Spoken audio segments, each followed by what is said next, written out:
Hi hello welcome to Kovai Arusuvai Samayal. இன்றைக்கி நம்ம வீடியோவில் காரசாரமான பூண்டு குழம்பு ரொம்ப டேஸ்ட்டாக எப்படி செய்கிறதுன்னு தாங்க பார்க்க போகிறோம். இந்த வீடியோவை நீங்கள் இப்போ தான் ஃபஸ்ட் டைம் பார்க்குறீங்கன்னா கோவை அரிசுவை சமையலை சப்ஸ்கிரைப் பண்ணிக்கோங்க. பக்கத்தில் இருக்கிற பெல் ஐக்கானையும் மறக்காமல் ப்ரெஸ் பண்ணிக்கோங்க. அப்போ தான் நான் போடுற புது வீடியோஸோட நோட்டிஃபிகேஷன் உங்கள் மொபைலுக்கு ரிசீவ் ஆகும்.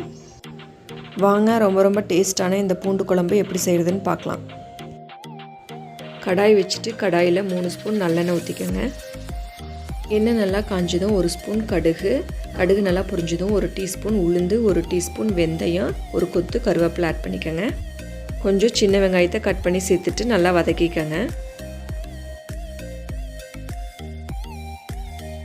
வெங்காயம் நல்லா வதங்கினதும் ஒரு மீடியம் சைஸ் தக்காளியை நல்லா பொடியாக நறுக்கி சேர்த்துக்கோங்க.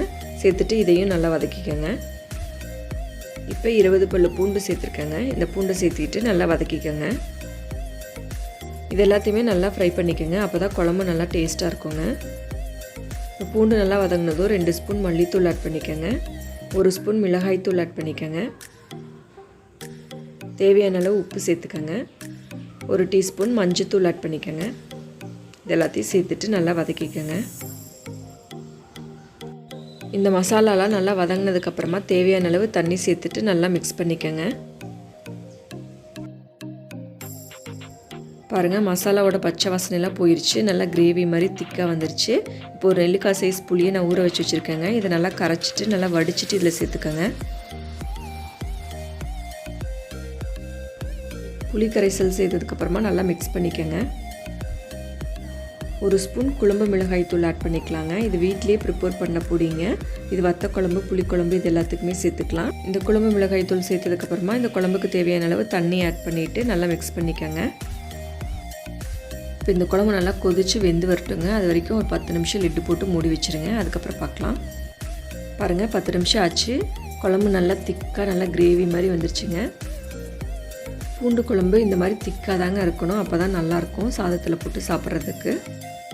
இந்த பூண்டு குழம்பு செஞ்ச நாளுக்கு அடுத்த நாள் சாப்பிட்டிங்கன்னா ரொம்ப டேஸ்ட்டாக அருமையாக இருக்குங்க. இது நம்ம ட்ராவல் பண்ணுற டைம்லலாம் இந்த மாதிரி பூண்டு குழம்பு செஞ்சு எடுத்துகிட்டு போனோம்னா ரொம்ப நல்லாயிருக்குங்க.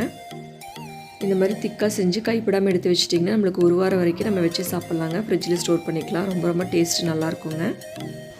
இதில் தேங்காய் சேர்க்கலைங்க, புளி தான் சேர்த்துருக்கோம். அதனால் சீக்கிரமாக கெட்டு போகாது. நம்ம அவுட்டிங் போகிறப்பெல்லாம் இந்த மாதிரி செஞ்சு எடுத்துகிட்டு போயிட்டோம்னா ஒரு 2-3 நாளைக்கு வச்சு சாப்பிட்டுக்கலாம். ரொம்ப டேஸ்ட்டும் நல்லாயிருக்குங்க. இந்த பூண்டு குழம்பு நீங்கள் கொஞ்சமாக ஆட் பண்ணி சாப்பிட்டிங்கனாலே ஒரு தட்டு சாப்பாடு சாப்பிட்றலாங்க.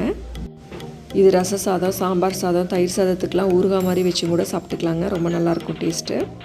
வீட்டில் குழம்பு வைக்கிறதுக்கு எந்த காய்கறி இல்லைன்னா கூட இந்த பூண்டு குழம்பு ரொம்ப ஈஸியாக சட்டுன்னு செஞ்சிடலாங்க. பூண்டு நம்ம உணவில் அதிகமாக சேர்த்திக்கணுங்க. வாயு அஜீரண தொல்லைக்கெலாம் ரொம்ப நல்லதுங்க. கண்டிப்பாக ரொம்ப டேஸ்ட்டான இந்த பூண்டு குழம்பை நீங்களும் வீட்டில் ட்ரை பண்ணி பாருங்கள். ட்ரை பண்ணி பார்த்துட்டு உங்களோட ஃபீட்பேக்ஸையும் கூட மறக்காமல் ஷேர் பண்ணிக்கோங்க. இந்த வீடியோ பிடிச்சிருந்தால் லைக் பண்ணி ஷேர் பண்ணி கோவை அரிசுவை சமையலை சப்ஸ்கிரைப் பண்ணுங்கள். சமைப்போம், சுவைப்போம், உணவையே மருந்தாக்கி ஆரோக்கியத்துடன் வாழ முயற்சிப்போம். Thanks for watching this video. Thank you friends.